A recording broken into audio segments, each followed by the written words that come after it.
India வந்து ரொம்பவுமே ஒரு கலர்ஃபுல்லான நாடு. அது மட்டும் இல்லாமல் இங்கே பாரம்பரியத்தை ரொம்பவுமே போற்றி பாதுகாத்துட்டு வராங்க. அது மட்டும் இல்லாமல் இந்த உலகத்தில் உள்ள ரொம்பவும் அழகான சில இடங்கள் இந்தியாவில் தான் இருக்குது. அது மட்டும் இல்லாமல் இந்த உலகத்திலே உள்ள அழகான சில மலைப்பகுதிகள் இந்தியாவில் மட்டும்தாங்க இருக்குது. ஆனால் இந்த மாதிரி எவ்வளோ அழகான இடங்கள் இருந்தாலுமே இதுக்கு பின்னாடி உள்ள இன்னொரு இந்தியாவை நீங்கள் இது வரைக்கும் பார்த்துக்கவே மாட்டீங்க. ஏன் இந்தியாவில் இருந்துகிட்டே இந்த விஷயம்லாம் எனக்கு தெரியாதுப்பா அப்படின்ற சொல்கிறவங்க கூட இந்த வீடியோவை பார்ப்பீங்க. So let's welcome in to the dark side of India.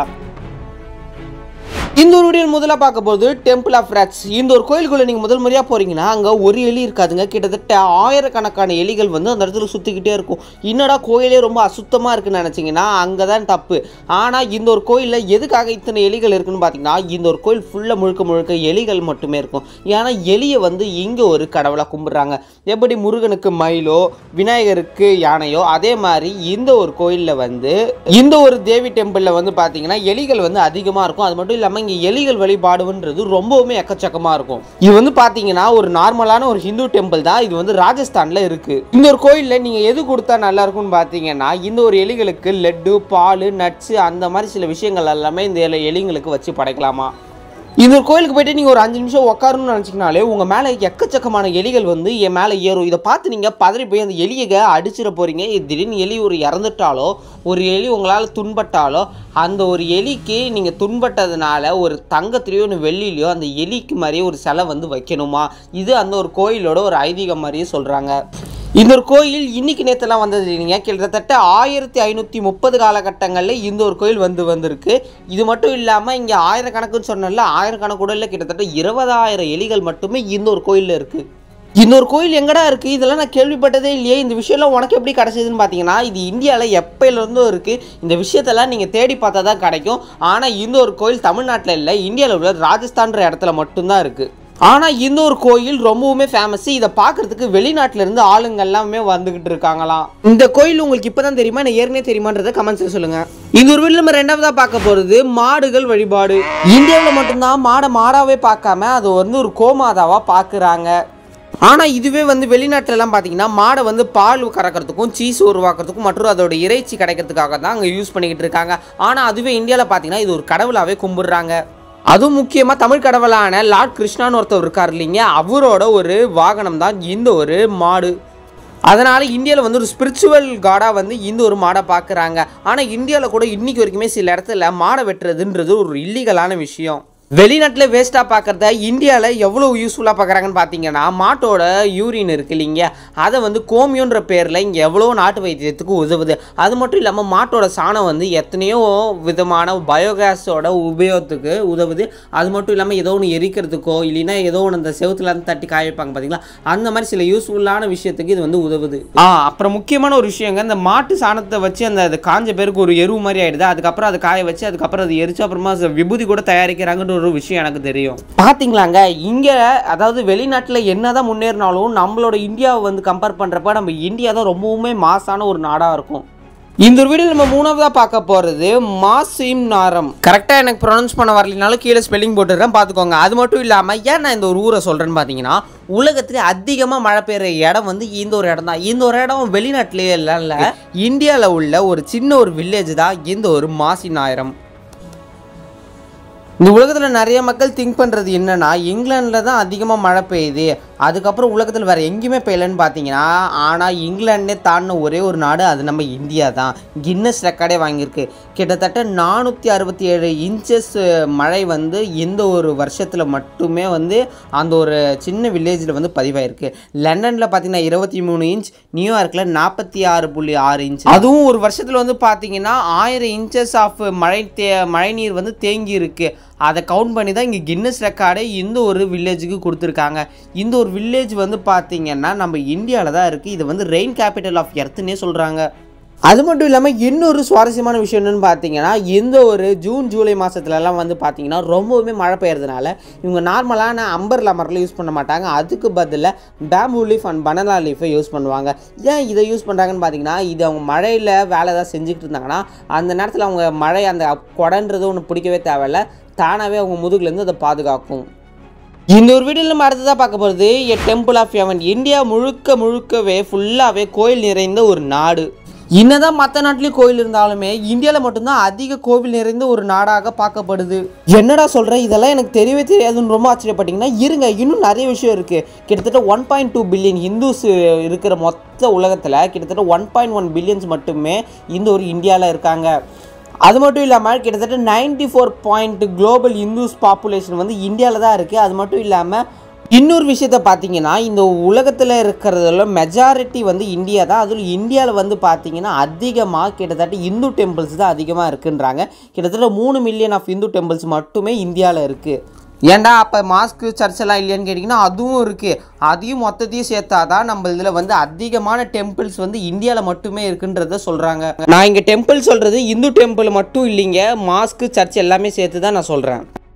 அடுத்து நம்ம இந்த ஒரு வீடியோவில் பார்க்க போகிறது இந்த உலகத்திலே உள்ள மோஸ்ட் செக்யூர்டு ட்ரைப் எங்கே இருக்காங்கன்னு பார்த்தீங்கன்னா நம்ம நார்த்தில் உள்ள ஒரு சின்ன தீவில் தான் இருக்காங்க. அதுவும் இந்தியாவில் தான் இருக்காங்க. இது பெருமையாடான்னு கேட்டிங்கன்னா பெருமைன்னு சொல்ல முடியாது. ஆனால் one of the most secured tribe வந்து இந்த இடத்துல தான் வாழ்கிறாங்க. கிட்டத்தட்ட 60 வருஷம், கிட்டத்தட்ட 60 வருஷத்துக்கு மேலே வந்து இந்த ஒரு மக்கள் இங்கே தான் வாழ்கிறாங்க. அதாவது இவங்களுக்கு வந்து வெளி இடத்துலேருந்து இங்கே வந்து ஒரு சின்ன ஒரு இன்ட்ராக்ஷன் கூட கிடையாது. அதாவது இவங்கள்ட்ட கரண்ட் எதுவுமே இருக்காது. இப்போ வெளி மக்களோட இவங்க வந்து எதுவும் பேசவும் மாட்டாங்க. அவுட் சைட் வேர்ல்டில் என்ன நடக்குதுன்றதே இவங்களுக்கு தெரியாது. ஆனால் இவங்களே தயாரித்து நிறைய வெப்பன்ஸ் இருக்குது. ஆனால் இவங்களோட பிஹேவியர் வந்து பார்த்திங்கன்னா நம்ம நார்மலான மனுஷங்க மாதிரி இருக்காது, ரொம்பவும் வித்தியாசமாக இருக்கும். இவங்களோட ட்ரெஸ்ஸிங், இவங்களோட கல்ச்சர், இவங்களோட பிஹேவியர் எல்லாமே வேறு மாதிரி இருக்கும். 2018 வந்து அமெரிக்கன் மிஷனில் வந்து கொஞ்சம் இவங்க ஏதோ பார்த்துருக்காங்க. அந்த இடத்துல அமெரிக்காக்காரங்களே கொன்னவங்க தான் இவங்களை ஏன் அப்படி சொல்கிறேன்னு பார்த்தீங்கன்னா இவங்க ரொம்ப ஆபத்தான மக்கள்லாம் கிடையாது. சில இடத்துல ஜாலியான மக்கள் தான். ஆனால் இவங்களுக்கு எதிர்த்து எதாவது பண்ணாங்கன்னா இவங்களோட ஆக்ஷன் ரொம்பவுமே பயங்கரமாக இருக்கும். இந்தியாவில் இந்த மாதிரி விஷயங்களும் சிலதெல்லாம் இருக்குது. இதெல்லாம் பற்றி உங்களுக்கு தெரியலனா இந்த ஒரு வீடியோவை பாருங்கள். இவங்க கிட்ட போனாலே கொண்டுருவாங்கன்னு சொல்லி தூரத்துலேருந்து கேமராமேன் எடுக்கப்பட்ட இந்த ஒரு 5 செகண்ட் கிளிப்பு தான். இந்த ஒரு கிளிப்பு பார்த்தாலே தெரியும், ரொம்பவும் பயங்கரமாக இருக்கும். இந்த ஒரு வீடியோ நம்ம அடுத்ததாக பார்க்க போகிறது ஈட்டிங் வித் பேர் ஹேண்ட்ஸ். இங்கிலீஷில் சொல்கிறப்ப ரொம்ப சூப்பராக இருக்கும். ஆனால் தமிழில் வெறுங்கையால் சாப்பிட்றது. அதாவது வெறுங்கையால்ன்றது நம்ம எந்த ஸ்பூனோ ஃபோர்க்கோ ஏதோ ஒரு சாப்ஸ்டிக்கோ யூஸ் பண்ணாமல் நம்மளோட வெறும் 5 விரலால் சாப்பிட்றது. நீங்கள் ஒரு இந்தியனாக இருக்கீங்கன்றப்ப இந்த ஒரு 4 கையால், அதாவது 5 விரலால் யூஸ் பண்ணி சாப்பிட்றது எவ்வளோ டேஸ்ட்டாக இருக்கும்.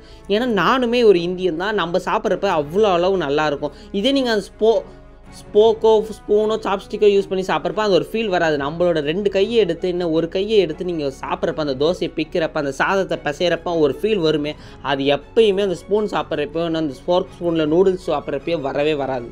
என்னதான் ஹைஜீன் போனாலுமே இது வந்து ஹைஜீனுக்கு கரெக்டானு கேட்டிங்கன்னா ஹைஜீனுக்கு வந்து கொஞ்சம் லெவல் கம்மி தான். ஆனால் இருந்தாலுமே நம்ம இந்தியாவோட பாரம்பரியமான முறை நல்ல வாழை இலையில் போட்டு சுட சுட சாம்பாரை ஊற்றி நல்ல கையால் பிசைஞ்சு அதை எடுத்து வாழை வைக்கிறப்ப அந்த ஒரு டேஸ்ட் இருக்கே வேறு லெவலாக இருக்கும். இதே நான் சொல்கிறேன்னு பார்த்தீங்கன்னா இந்தியாவில் மட்டும்தான் இந்த ஒரு பழக்கம் இருக்குது. இதே நீங்கள் வெளிநாட்டில் போனீங்கன்னா ரைஸ் கிடைக்கிறதே ரொம்பவும் கஷ்டமாக இருக்கும். அது மட்டும் இல்லாமல் நீங்கள் ஸ்பூனில் இன்னும் ஃபோர்க்கில் வச்சு சாப்பிட்ற மாதிரி ஒரு கண்டிஷன் வரும். இந்த ஒரு வீடியோவில் நம்ம அடுத்ததாக பார்க்க போகிறது வில்லேஜ் வித் நோ டோர்ஸ். என்னடா சொல்கிற அப்படின்னு கேட்டிங்கன்னா ஆமாங்க, இந்தியாவில் உள்ள இந்த ஒரு கிராமத்தில் மட்டும் எந்த ஒரு வீட்டுக்குமே கதவே கிடையாது. ஆமாங்க, இந்த ஒரு வில்லேஜ் வந்து மகாராஷ்டிராவில் தான் இருக்குது. என்ன தான் டெக்னாலஜிஸ் எவ்வளோ வளர்ந்தாலும் அவங்களோட குலதெய்வத்தை மட்டும் நம்பியே நம்மளோட குலதெய்வம் காப்பாற்றிடுவாங்கன்னு சொல்லியே இந்த ஒரு கிராமத்தில் எந்த ஒரு வீட்டுக்குமே கதவுன்றது ஒன்று கிடையவே கிடையாது. இன்னொரு கிராமம் பேர் ஷானி சிங்கப்பூர். இது வந்து சிம்பா டெம்பிள் அப்படின்ற ஒரு டெம்பிளை நம்பி தான் இந்த ஒரு கிராமம் இயங்கும். இன்னொரு கிராமத்தில் எந்த ஒரு திருட்டுமே நடக்காதான்னு கேட்டிங்கன்னா ஆமாங்க, 2009 வரைக்குமே 0 ரிப்போர்ட்ஸ் அப்படின்ற ஒரு கேஸை வந்து கின்னஸ் ரெக்கார்ட் பண்ணியிருக்காங்க. இவங்க கிராமத்தில் எந்த திருட்டுமே நடக்கல. ஆனால் 2010 அப்போ இவங்களோட பேங்க்கு ஒன்று வருது. அதாவது இந்த ஒரு கிராமத்தை நம்பி இந்த ஒரு பேங்க்கும் கதவே இல்லாமல் சில மாதிரி ப்ராசஸ்லாம் பண்ணி வராங்க. ஆனால் இவங்களோட கிராமத்தில் வந்து அதுக்கப்புறமா வந்து கிட்டத்தட்ட $500 வந்து திருடப்படுது. அது மட்டும் இல்லாமல் மொபைல் நகைகள்னு சொல்லி 2010க்கு அப்புறம் கொஞ்சம் திருட்டுகள் நடக்குது. இருந்தாலும் என்ன சொல்கிறாங்கன்னு பார்த்தீங்கன்னா அது தெய்வக்கூத்தம் ஆயிடுச்சு அந்த மாதிரி தான் சொல்கிறாங்களே தவிர அந்த ஒரு கிராமத்துக்கு கதவுன்றது ஒன்று போடவே இல்லை இன்றைக்கி வரைக்குமே. ஆனால் அந்த ஒரு வீட்டுக்கு வாசப்படி இருக்கும், ஆனால் கதவுன்றது ஒன்று இருக்கவே இருக்காது. ஏன்னா இவங்க முழுக்க அந்த கடவுளை நம்புகிறாங்க, காப்பாற்றிடுவாங்க அப்படின்னு சொல்லி. இது அவங்களோட பிலீஃப். இந்த ஒரு வீடியோவில் அடுத்ததாக பார்க்க போகிறது காம்ப்ளிகேட்டட் மேரேஜ் சிஸ்டம். அதாவது இந்தியாவில் முழுக்க எப்படி நடக்குதுன்னு பார்த்தீங்கன்னா முடிஞ்ச வரைக்குமே mostly 80% of the marriage system வந்து அரேஞ்ச் மேரேஜ், 20% வந்து லவ் மேரேஜில் நடக்குது. இன்னும் டீப்பாக போனீங்கன்னா அந்த அரேஞ்ச் மேரேஜ் எப்படி நடக்குதுன்னு பார்த்தீங்கன்னா ஒரு ஃபோர்ஸ்ட் மேரேஜ் இல்லைன்னா சைல்டு மேரேஜ் இல்லைன்னா வேறு ஏதாவது கஷ்டத்தில் தான் அந்த ஒரு மேரேஜ் நடக்கும். முக்கியமாக இந்தியாவில் இதெல்லாம் எங்கே அதிகமாக நடக்குதுன்னு பார்த்தீங்கன்னா ஜம்மு அண்ட் காஷ்மீரில் தான் இது அதிகமாக நடக்குது. அதுவும் முக்கியமாக இந்த டவுரி சிஸ்டம் வரதட்சணை கொடுமைன்றது இங்கே நிறையாவே இருக்கும். அதாவது இந்த இடத்துல எனக்கு இவ்வளோ நகை போடுங்க, இவ்வளோ பணம் கொடுத்தா தான் நான் கல்யாணம் பண்ணுவேன், அந்த மாதிரி சொல்லி சில சட்டங்கள் வந்து இன்னுமே நிறைய இடத்துல நடந்துக்கிட்டு தான் இருக்குது.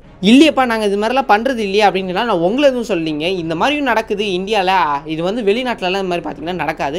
ஆனால் இந்தியாவில் இன்றைக்கி வரைக்குமே எவ்வளோ கல்யாணத்தில் இந்த மாதிரி சிஸ்டம் வந்து நடந்துக்கிட்டு இருக்கு, மறைமுகமாக நடக்கும்.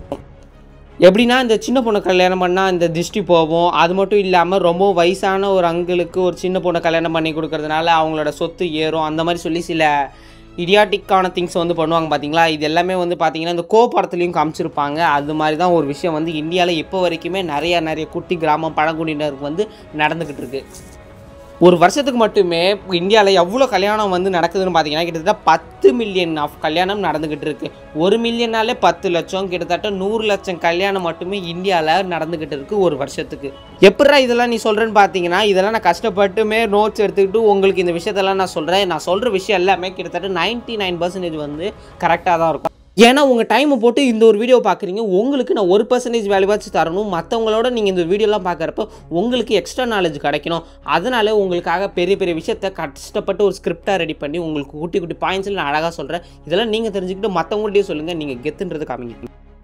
இந்தியாவில் இன்னொரு அதிசயமான ஒரு இடம் இருக்குது. அதுதான் இந்த ஒரு ஆக்ராவில் உள்ள தாஜ்மஹால். இது ரொம்பவுமே கஷ்டப்பட்டு ஷாஜகான் அவங்களோட ஒய்ஃப் மும்தாஜுக்காக கட்டின ஒரு லவ்வர்ஸுக்கான ஒரு சின்ன ஒரு காதல் சின்னம்னு வச்சுக்கோங்களேன்.